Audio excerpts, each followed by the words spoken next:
NTPC green energy limited. I mean look at this company. इस company के अंदर NTPC ने अप्रोक्सीमेटली 7,863 करोड़ रुपीस की इन्वेस्टमेंट करी हुई है एंड ये कंपनी अपना आईपीओ लेकर आ रही है 91,000 करोड़ रुपीस की वैल्यूएशन पर।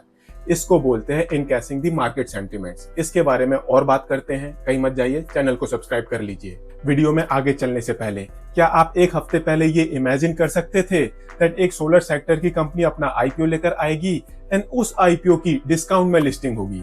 यहाँ पर मैं बात कर रहा हूँ एसीएमई सोलर के आईपीओ की एंड उसकी लिस्टिंग की। आई मीन एक हफ्ते पहले जो इस सेक्टर की कंपनियां थी वो काफी प्रीमियम पर ट्रेड कर रही थी, बट एक हफ्ते के अंदर यहाँ पर बहुत बड़ा चेंज आया है इन the form of US election result. I mean एक हफ्ते के बाद में जो कंपनियां पहले प्रीमियम पर ट्रेड कर रही थी वो 25 से 30% के डिस्काउंट पर ट्रेड करने लग गई हैं।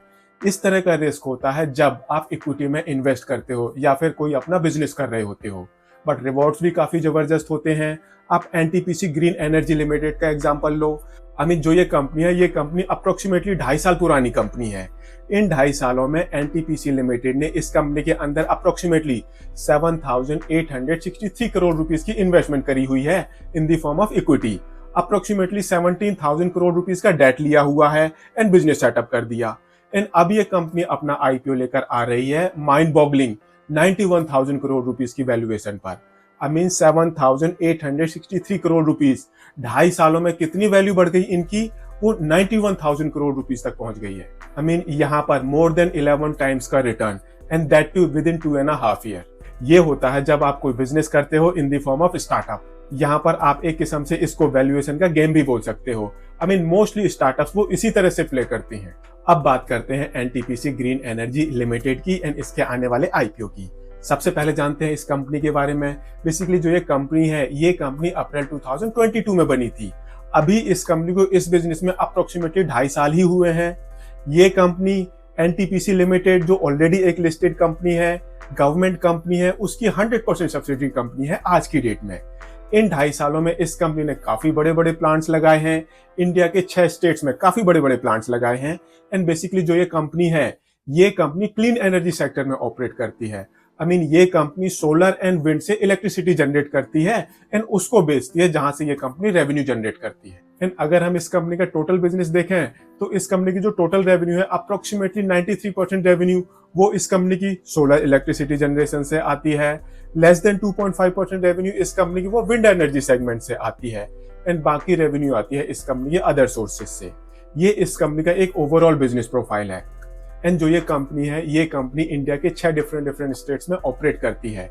ये इस कंपनी का एक ओवरऑल बिजनेस प्रोफाइल है। सो बेसिकली जो ये कंपनी है, ये कंपनी क्लीन एनर्जी सेगमेंट में ऑपरेट करती है एंड ये कंपनी विंड एंड सोलर से इलेक्ट्रिसिटी जनरेट करती है। ये इस कंपनी का मेन काम है।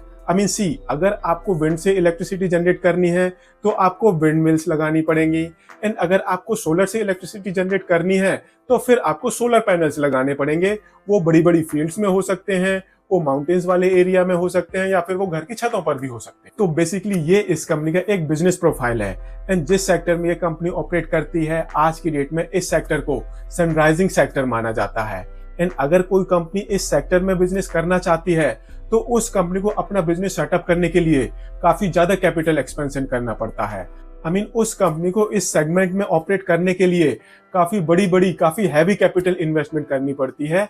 उस कंपनी को काफी बड़े बड़े प्लांट्स लगाने पड़ते हैं जिससे वो इलेक्ट्रिसिटी जनरेट कर पाए एंड उसके लिए पैसे चाहिए होते हैं। पैसे आप इक्विटी की फॉर्म में भी ला सकते हो या फिर डेट की फॉर्म में रेज कर सकते हो। जो ये कंपनी है, इस कंपनी ने दोनों मोड अडॉप्ट किए हैं। यहाँ पर एनटीपीसी ने कुछ पैसे इक्विटी की फॉर्म में इन्फ्यूज करे हैं एंड कुछ इस कंपनी ने लोन भी लिया है। आई मीन आज की डेट में इस कंपनी के बुक्स में अप्रोक्सीमेटली 17,000 करोड़ रुपीस का लोन है। नाउ अब जो ये कंपनी है, इस तरह की कंपनियां पास्ट में भी बहुत सारी कंपनियां थी, बट उनके साथ एक बहुत बड़ी प्रॉब्लम थी दैट वो जो कंपनियां थी उन्होंने बिजनेस तो बहुत बड़े बड़े सेटअप कर लिए थे, बट वो बिजनेसेस इन कंपनीज ने लोन लेकर करे थे। एंड अगर आपका बिजनेस ठीक से नहीं चल पाता एंड आपने उस बिजनेस को लोन लेकर सेटअप किया है तो फिर वो इस तरह की कंपनीज के लिए एक किस्म से सबसे बड़ी प्रॉब्लम बन जाता है एंड बिजनेस चलना एक किस्म से अनवायबल हो जाता है। यही रीजन है दैट पास्ट में बहुत सारी सोलर सेक्टर की जो कंपनियां हैं वो स्ट्रगल कर रही थी, बट सडनली इस सेक्टर में एक बहुत बड़ा चेंज आया है, स्ट्रक्चरल चेंज आया है, जिससे पूरे वर्ल्ड में अक्रॉस द ग्लोब यहाँ पर एक पॉजिटिव सेंटिमेंट बना है एंड जिससे बहुत सारी कंपनियां इस सेगमेंट में आनी शुरू हुई हैं। एंड इस बिजनेस की एक और काफी अच्छी बात मानी जाती है कि जो ये बिजनेस होता है, एक बार अगर आप रेवेन्यू जनरेट करना शुरू कर देते हो तो फिर जो आपके ऑपरेटिंग एक्सपेंसेस होते हैं वो बहुत कम हो जाते हैं। एंड यही रीजन होता है इस सेक्टर की जो कंपनियां होती हैं वो काफी बढ़िया एबिटा मार्जिन पर ऑपरेट कर रही होती हैं। आप इस कंपनी को देखो, ये कंपनी मोर देन 85% के एबिटा मार्जिन पर ऑपरेट कर रही है, बट जो इनके पैट मार्जिन होते हैं वो काफी नीचे आ जाते हैं। Basically EBITDA margin and PAT margin में बहुत बड़ा डिफरेंस देखने को मिलता है एंड रीजन होता है 2-3 आइटम। पहला आइटम हो गया डेप्रिसिएशन, दूसरा आइटम हो गया अगर आपने जो प्लांट सेटअप किया है वो लोन लेकर किया है तो इंटरेस्ट भी एक बहुत बड़ा एक्सपेंस बन जाता है। एंड तीसरा आइटम होता है जो ऑफिस के नॉर्मल रनिंग एंड मेंटेनेंस खर्चे होते हैं। एंड अगर हम इस कंपनी को देखें तो इस कंपनी के केस में भी ऐसा ही है। इस कंपनी के बुक्स में मोर देन 17,000 करोड़ रुपीस का डेट है। वो डेट इस कंपनी के ऊपर भी है एंड जो इस कंपनी की सब्सिडरी है वहां पर भी है। तो बेसिकली जो ये कंपनी अपना आईपीओ लेकर आ रही है उस आईपीओ के थ्रू ये कंपनी अपने डेट को रिड्यूस करेगी। एक काम करते हैं, इस कंपनी का आईपीओ स्ट्रक्चर देख लेते हैं। आप इस चार्ट को देखो, ये कंपनी अपना आईपीओ लेकर आ रही है 91,000 करोड़ रुपीस की वैल्यूएशन पर। इस कंपनी का जो आईपीओ साइज है वो 10,000 करोड़ रुपीस का है, पूरा का पूरा फ्रेश इशू कंपोनेंट है। एंड इस कंपनी के जो शेयर का प्राइस बैंड है वो है 102 रुपीज से 108 रुपीज का। 138 शेयर्स का लॉट साइज है एंड जो मिनिमम इन्वेस्टमेंट होगी आपकी वो होगी 14,904 रुपीज की। एंड इसके मल्टीपल में कंपनी का आईपीओ ये 19 नवंबर को ओपन होगा, 22 नवंबर को क्लोज हो जाएगा एंड 27 नवंबर को इस कंपनी की बोथ बीएससी एंड एनएससी में लिस्टिंग होगी। एंड इस आईपीओ के थ्रू जो भी पैसे इस कंपनी के पास आएंगे उन पैसों का यूज करके ये कंपनी जो इस कंपनी की सब्सिडरी है उसका डेट कम करेगी एंड थोड़े से पैसे यूज होंगे आईपीओ से रिलेटेड एक्सपेंसेस के लिए, जनरल कॉर्पोरेट पर्पसेस के लिए। सो हमने कंपनी के बारे में जान लिया, कंपनी का आईपीओ स्ट्रक्चर देख लिया। अब देखते हैं इस कंपनी के फाइनेंशियल्स, दैट इस कंपनी के फाइनेंशियल्स वो इस कंपनी के बारे में क्या बताते हैं। तो आप इस कंपनी का ये फाइनेंशियल्स का चार्ट देखो, पहले एसेट बेस देखो। मार्च 2023 में इस कंपनी का एसेट बेस है 18,431 करोड़ रुपीस का।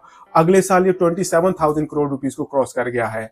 सितंबर 2024 में इस कंपनी का टोटल एसेट बेस ये 32,400 करोड़ रुपीस को क्रॉस कर गया है। रेवेन्यू देखें तो मार्च 2023 में ये सिर्फ 170 करोड़ रुपीस थी, अगले साल ये 2,000 करोड़ रुपीस को क्रॉस कर गई है मार्च 2024 में। एंड इस साल के फर्स्ट हाफ में इस कंपनी की रेवेन्यू ये 1100 करोड़ रुपीस को क्रॉस कर गई है। प्रॉफिटेबल कंपनी है, शुरू से ही प्रॉफिटेबल है। मार्च 2023 में इस कंपनी का जो प्रॉफिट है वो इस कंपनी की रेवेन्यू से ज्यादा है। रीजन है अदर।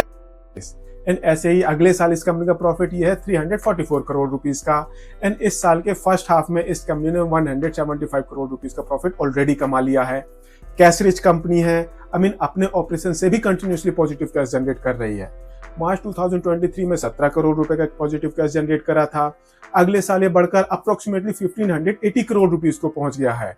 एंड अगले साल सितंबर 2024 तक इस कंपनी ने मोर देन 1100 करोड़ रुपीस का ऑपरेटिंग कैश जनरेट कर लिया है। बट बोरोइंग इस कंपनी के बुक्स में बहुत ज्यादा है। मार्च 2023 में ये 5400 करोड़ रुपीस से थोड़ी सी ज्यादा थी, अगले साल ये 12,800 करोड़ रुपीस के आसपास पहुंच गई है। एंड सितंबर 2024 तक ये 17,000 करोड़ रुपीस को क्रॉस कर गई है। बट जो इस कंपनी की फाइनेंस कॉस्ट है वो थोड़ी सी कम है as compared to its borrowing, because इस कंपनी ने काफी सारे सब्सिडाइज लोन लिए हुए हैं। कम रेट ऑफ इंटरेस्ट पर इस कंपनी ने लोन लिए हुए हैं। ऐसे ही अगर हम इस कंपनी के एबिटा मार्जिन देखें, काफी जबरदस्त है, हालांकि धीरे धीरे कम होते जा रहे हैं। मार्च 2023 में ये मोर देन 90% के थे, अगले साल ये 89% के आसपास आ गए हैं। एंड इस साल के सितंबर 2024 तक ये 86% पर हैं। पैट मार्जिन भी काफी अच्छे हैं, पहले ये अप्रोक्सीमेटली 31.5% के थे, अब फिर ये कम होकर 17.5% पर आ गए हैं। इस साल सितंबर तक इस कंपनी की जो पैट मार्जिन है ये 16% के आसपास है। एंड अगर हम बात करें इस कंपनी के रिटर्न ऑन इक्विटी की तो मार्च 2023 में ये थी 13% के आसपास, अगले साल आधी हो गई है 6% के आसपास आ गई है। एंड सितंबर 2024 तक 6 महीने में 2.43% की है। ये इस कंपनी के फाइनेंशियल्स हैं। अब अगर आप इस कंपनी के फाइनेंशियल्स देखोगे तो आपको सिर्फ 2 ही चीजें कंसर्निंग होंगी। एक तो है इस कंपनी का डेट लेवल एंड दूसरा है इस कंपनी की इंटरेस्ट कॉस्ट। ये थोड़ा सा कंसर्निंग है। एंड इस आईपीओ के बाद ये ड्रास्टिकली चेंज होने वाला है, बिकॉज आईपीओ की जो मैक्सिमम प्रोसीड है वो कहाँ यूज होने वाली है, वो यूज होने वाली है डेट्स की रीपेमेंट के लिए।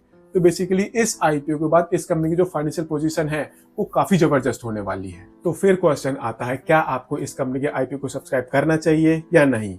तो यहाँ पर मैं आपको बता दूं दैट अगर ये आईपीओ एक हफ्ते पहले ओपन होता तो ये जबरदस्त आईपीओ होने वाला था, बट इस पर्टिकुलर सेक्टर में एक हफ्ते के अंदर बहुत बड़े बड़े चेंजेस हुए हैं एंड जिससे क्या हुआ है, जो इस सेक्टर की कंपनियां हैं वो काफी नेगेटिवली इंपैक्टेड हुई हैं एंड काफी सारी कंपनियां तो वो 25 से 30% के डिस्काउंट पर ट्रेड कर रही हैं। बट आज की डेट में जो ये सेक्टर है इसको हम एक सनराइजिंग सेक्टर बोलेंगे। अब यूएस के इलेक्शन की वजह से बहुत कुछ चेंज हुआ है, तो देयर आर चांसेस दैट हमें शॉर्ट टर्म में इस पर्टिकुलर सेक्टर में काफी नेगेटिविटी देखने को मिले, बट लॉन्ग टर्म में ये सेक्टर एक काफी बड़ा पॉजिटिव रहने वाला है एंड इस सेक्टर की जो कंपनियां हैं ये अपने इन्वेस्टर्स को मल्टीबैगर रिटर्न्स दे सकती हैं।